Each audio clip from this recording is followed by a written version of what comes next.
went to see him, and he looked awful.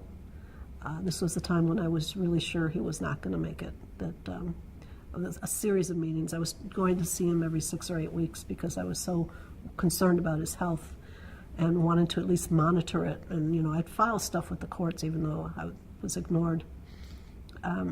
But, you know, he was like bent over and he was hacking and he was just miserable looking. But he told me that he had 2 things for me.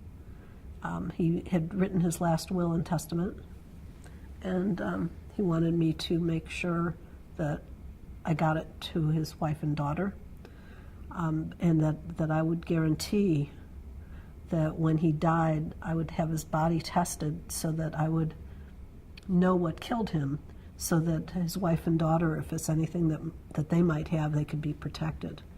And I remember thinking, there's no way on earth I would ever be able to get that. But I didn't tell them that because no point. I just said I would do my very best. And then he had a 6-page description of all the torture that he had been subjected to from the time he was picked up. And he wanted me to initial each page so that when he turned it over to the guards to mail it to me, I would know that I got the same pages that he had mailed. And then he read it to me so that I could put it in my notes. And so, you know, we spent a long time, 2 days, going over all of this. It was a very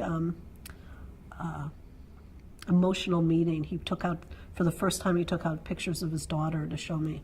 He had received pictures from his wife. There was no contact for a couple of years, but then about every 6 months he would get something.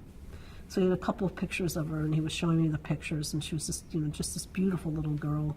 And he told me that he had ripped up all the other pictures because it was too hard to watch her growing up and to not be a part of it.